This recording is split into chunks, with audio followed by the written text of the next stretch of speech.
Bonjour, voilà la petite vidéo numéro 121. Cette semaine, nous allons parler de Framasoft et des logiciels libres, de Pôle Tisseur de Liens et de la rencontre départementale qu'il organise, et quelques brèves venant des secteurs. A tout de suite.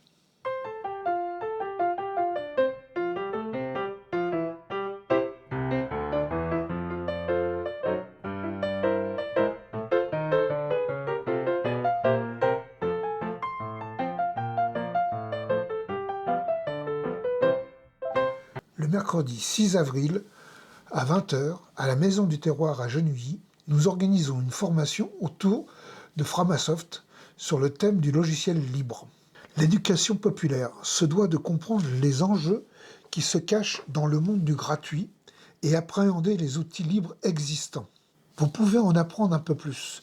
Pour cela, inscrivez-vous auprès de Jérôme Perrier de la Maison du Terroir ou par mail ou par téléphone au 03 85 49 27 26.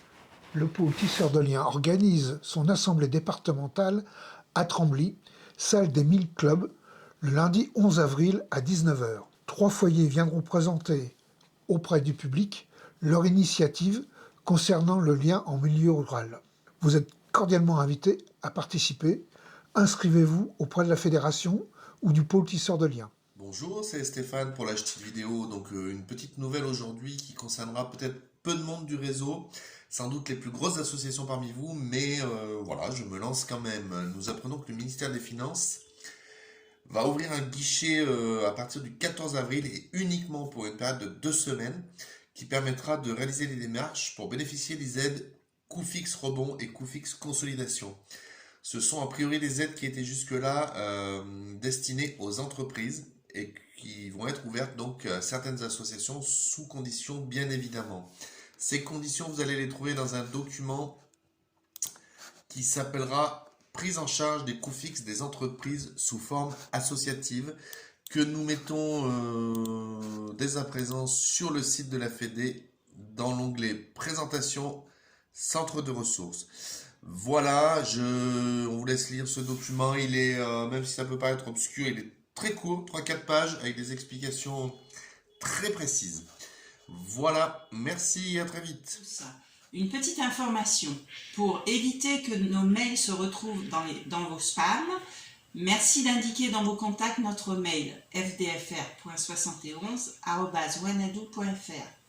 Merci et à bientôt. Voici quelques brèves venant de nos secteurs. FRGS Autonome-Morvan. Le théâtre à Auxy le 2 avril. L'Assemblée générale du secteur Autonome-Morvan aura lieu à Épinac le 6 avril à 19 h 30 à la salle des fêtes. Charolais-Brionnais. Assemblée générale de la Marmite.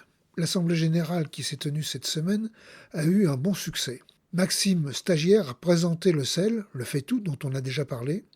Ensuite, la Marmite a fait son assemblée générale. Gérard Desportes a été réélu président.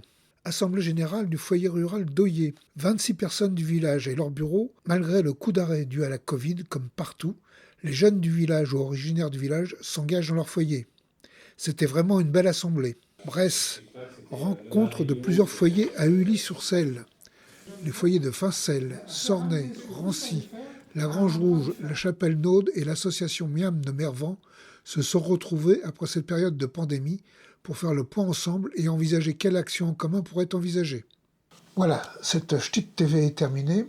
Je vous dis donc à la semaine prochaine. Au revoir et prenez soin de vous. À bientôt.